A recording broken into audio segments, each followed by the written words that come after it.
Pemirsa, permainan tim Garuda pada pertandingan semalam sangat impresif. Lantas apa yang menjadi rahasianya? Kita telah terhubung dengan manajer tim nasional Indonesia, Endry Irawan. Selamat siang, Mbak Endry. Selamat siang. Selamat siang, Mbak. Iya, Bang Endry, sebenarnya apa rahasia kemenangan tadi malam? Karena kita tahu bahwa melawan Vietnam selama ini Indonesia belum pernah menang begitu. Akhirnya tadi malam bisa menang.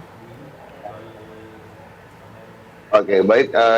Yang jelas rahasianya adalah bahwa persiapan kita tuh cukup panjang, karena sebelum kita ada di Qatar ini, Sintayong dan tim sudah melakukan training center dulu ke Antalya pada tanggal 20 Desember sampai tanggal 1 Januari. Setelah itu sampai tanggal 5 Januari maksud saya, setelah itu kita pindah ke Qatar ini untuk dalam rangka persiapan Piala Asia sesungguhnya. Dan dalam perjalanan itu kita juga melakukan beberapa uji coba dengan beberapa negara, yaitu 2 negara, Libya dan Iran. Memang hasilnya belum bagus, tapi itu sangat membantu sekali Sintayong dalam rangka untuk melihat pemain-pemain yang sudah melakukan latihan selama ini dan juga mencari komposisi yang paling tepat pada saat pertandingan sesungguhnya di Piala Asia. Oke, Bang Endry. Alhamdulillah, walaupun ya, silakan. Ya, Mbak. Ya, dilanjutkan Bang Endry. Ya, walaupun di pertandingan pertama kita juga tidak bisa meraih angka poin pada saat itu, namun pada dasarnya pertandingan melawan Irak pun sudah merupakan suatu kemajuan yang sangat bagus buat tim kita, karena kita sudah sempat mengimbangi tim Irak, salah satu tim kuat juga di kejuaraan ini, turnamen ini. Sayang pada akhir babak pertama di injury time kita kebobolan karena memang ada sedikit kontroversi di situ. Ya, mudah-mudahan dan itu semua diperbaiki pada saat melawan Vietnam.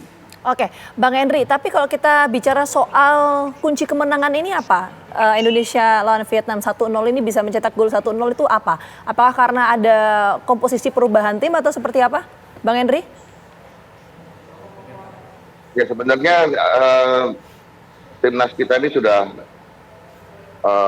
kuat siapapun pemainnya, artinya perubahan juga merupakan salah satu kunci juga. Namun perubahan ini juga bukan berarti memang sudah bisa direncanakan oleh Sintayong. Namun karena pada saat melawan Irak ini ada beberapa pemain juga yang tidak fit pada saat itu, yaitu Elkan Bagot dan Rizky Ridho kurang fit, walaupun sebenarnya bukan cedera, tapi kondisinya sempat waktu lawan Irak itu sempat dikeluarkan Ridho di menit-menit terakhir karena memang ada ketarik sedikit ototnya, namun kondisinya tidak 100% pada saat Vietnam, makanya diistirahatkan dan diganti dengan Sandy Walsh di posisi di back belakang.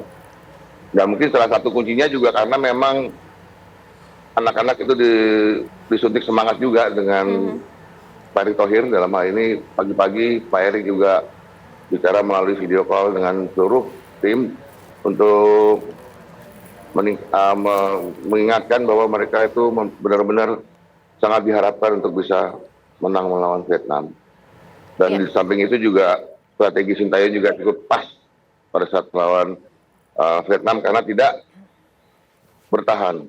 Memang dari awal instruksi dari Sintayong pada saat meeting adalah kita harus pressing dari menit awal agar supaya Vietnam tidak bisa berkembang di pertandingan di menit-menit berikutnya. Baik, Bang Endry, untuk kondisi dari Jordi Amat sendiri seperti apa saat ini? Karena kan hidungnya sempat berdarah begitu.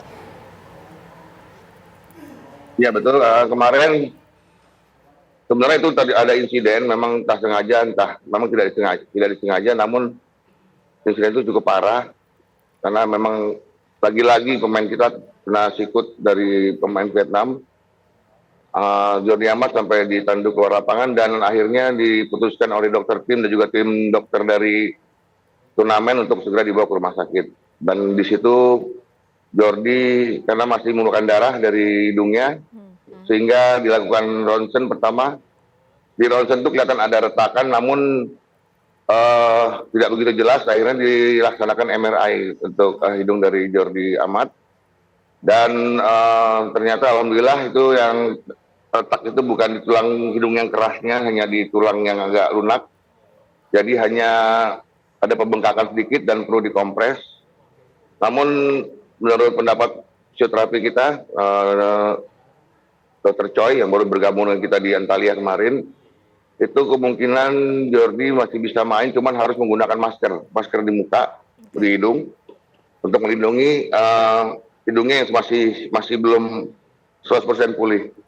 Namun itu semua tergantung dari Coach Sintayong, apakah nanti Jordi tetap dipaksakan akan bermain melawan Jepang atau diistirahatkan, atau gitu, tergantung dari taktik dan strategi dari Coach Sintayong yang akan diputuskan mungkin beberapa hari ini. Oke, Bang Henry, itu soal kondisi salah satu dari timnas Indonesia. Mungkin pertanyaan kita selanjutnya begini, dengan kemenangan semalam Indonesia versus Vietnam 1-0 ini, bagaimana kemudian peluang kemenangan kita di grup untuk lolos sebagai peringkat ketiga terbaik, termasuk juga nanti kita akan bertanding melawan Jepang? Yang jelas sekarang yang sudah pasti itu adalah juara grupnya adalah Irak, karena dia sudah 2 kali meraih kemenangan. Dan yang sudah pulang, istilahnya sudah tidak punya peluang untuk bisa lolos ke 16 besar adalah Vietnam.